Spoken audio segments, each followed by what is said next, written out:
કરવાના છે મિત્રો। તે જ રીતે 21 તારીખે બપોરે 2 કલાકે પ્રદેશ કાર્યાલય શ્રી કમલમ પર સોશિયલ મીડિયાની ટીમ સાથે પણ તે લોકો તે સંવાદ કરશે અને માર્ગદર્શન આપશે। 21 તારીખ શનિવારે બપોરે 4 વાગે નીતિન નવીનજી પ્રધાનમંત્રી નરેન્દ્ર મોદીજીના ડ્રીમ પ્રોજેક્ટ અને દેશનું સૌપ્રથમ ઇન્ટરનેશનલ ફાઇનાન્સ ટેક સિટી, જ્યાં અત્યારે 400થી વધારે કંપનીઓ કાર્યરત છે એવા ગાંધીનગર સ્થિત ગિફ્ટ સિટી ખાતે યંગ વોઇસ સમિટમાં યુવા ઉદ્યોગ સાહસિકો અને સ્ટાર્ટઅપ ફાઉન્ડેશનને સંબોધિત કરવાના છે।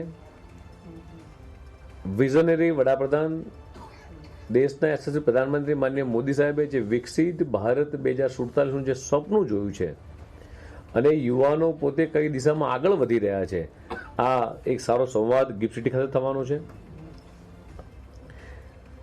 21 તારીખે સાંજે 5:30 વાગે અમદાવાદ ખાતે જીએમડીસી હોલ ખાતે બૂથના કાર્યકર્તાઓનું સંમેલન કરવામાં આવશે। બૂથ સમિતિ સુધીના કાર્યકર્તાઓનું એક સંમેલનનું આયોજન કરવામાં આવ્યું છે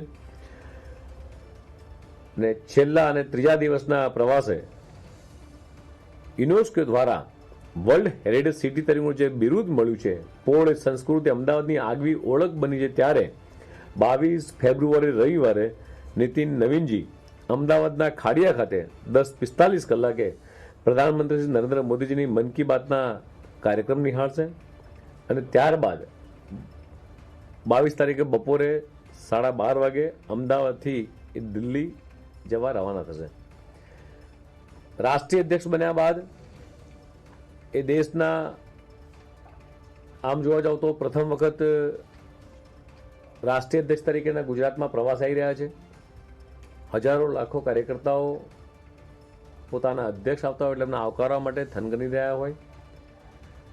રાષ્ટ્રીય અધ્યક્ષ તરફથી મળતા માર્ગદર્શનની મહેચ્છાઓ સંગઠનના કાર્યકર્તાને હોય, ધારાસભ્ય હોય, સંસદ સભ્ય હોય અને સાથે સાથે જે રાજ્યમાં જાય, જે સિટીમાં જાય ત્યાંની ભૌગોલિક પરિસ્થિતિનો તાગ પણ મળે, સ્થાનિક પરિસ્થિતિ લોકોને પણ મળે, પૌરાણિક જગ્યાએ પણ જાય, તેથી આખા રાજ્યનો ચિતાર આવતો હોય છે। એવી જ રીતે રાષ્ટ્રીય અધ્યક્ષનો 3 દિવસીય પ્રવાસ જે આયોજન થયું છે એ આયોજનનો આખો ભાગ છે, જેની વિસ્તૃત ચર્ચા કરી છે। સૌનો આભાર। ભારત માતા કી જય, વંદે માતરમ।